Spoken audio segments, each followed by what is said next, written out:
It's Black Music Month, a time to celebrate songs that shaped the soul of a nation. It's also the birth month of James Weldon Johnson, the Jacksonville native, educator, and civil rights leader behind Lift Every Voice and Sing, known as the Black National Anthem. It was written right here in this city.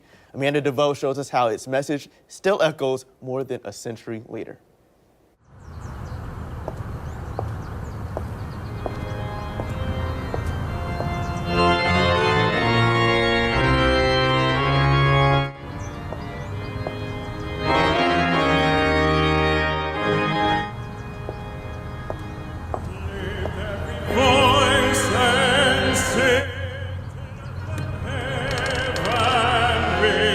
Ring with the harmonies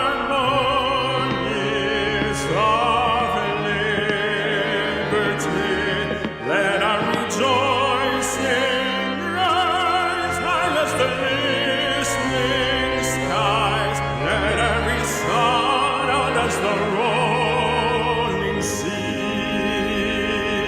Sing. It's a cry for freedom, born right here in Jacksonville. Lift Every Voice and Sing still rises, and 125 years later, the world is being reminded where it began. It's a song that has echoed through the hearts and minds of generations. With passion in every note, Lift Every Voice and Sing was born right here in Jacksonville's La Villa neighborhood. The words, penned by James Weldon Johnson.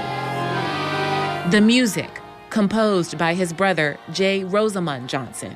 This song is so important for us to understand and respect each other. It's so important that we have a deeper understanding of who we are and what we are. Local historian Sharon Kuhn has spent nearly 3 decades making sure this powerful song, now known around the world, is recognized for where it began. From city-backed programs to poetry contests and the push for statewide recognition of the Johnson brothers, her passion for the lyrics and their local roots runs deep. This is the center. This is the hub of Lift Every Voice and Sing Jacksonville. And we wanted Jacksonville to understand that too, because there's still a lot of people in Jacksonville do not know James Weldon Johnson. In fact, not only that, they don't know the song, Lift Every Voice and Sing. Helping shine a light on that history is Lloyd Washington, president of the Durkeeville Historical Society. He says the song was written in honor of President Abraham Lincoln's birthday. But the words didn't come together in a studio or grand hall. They took shape right at home in a quiet moment of genius between two brothers back in 1900. It was written on the front porch, between the front porch and the front room, because Rosamond with the piano was in the front room and James Weldon Johnson was pacing on the front porch, and they sort of passed information through the window to each other. In those lyrics, the brothers honored the freedom their ancestors gained through Lincoln while giving voice to pain, perseverance, and hope, even as they lived under the weight of Jim Crow. Words that still stir the soul today. What part of the song brings that emotion out of you? Stormy the road we trod, bitter the chastening rod, felt in the days when hope unborn had died. On February 12, 1900, those words were first heard in Jacksonville, sung by 500 students at the Stanton School, where James was principal. Over the decades, the song became known as the Black National Anthem and the official song of the NAACP. It was sung in the streets during civil rights marches of the 1960s and echoed through the Black Lives Matter demonstrations in the 2020s.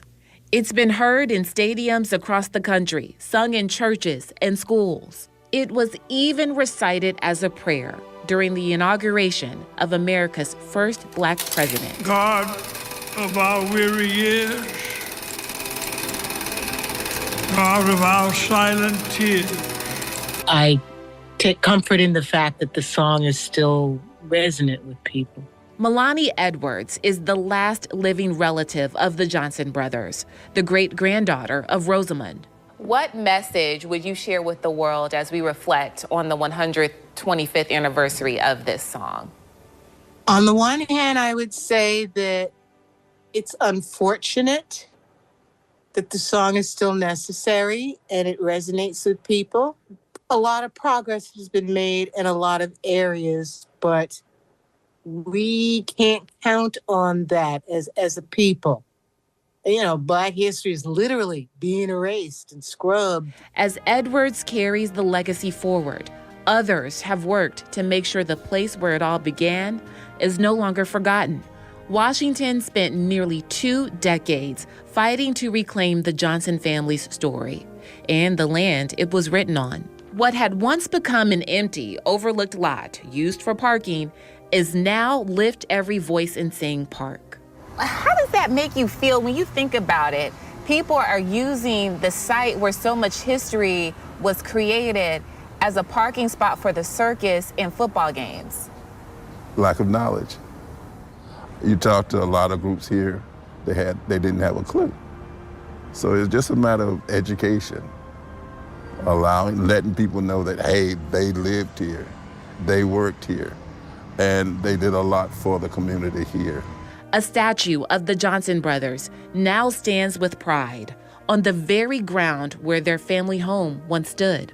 Just steps away, a replica of that home and a stage invite the community not only to remember, but to feel the music just as the brothers once did.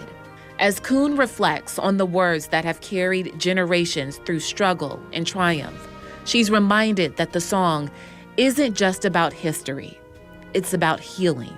Always keep a positive attitude regardless of what the situation is. When things become too much, just breathe.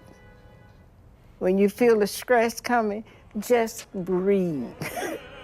And that's what the song helps you do. Yes. It helps me to breathe. 125 years later, the words born in Jacksonville endure.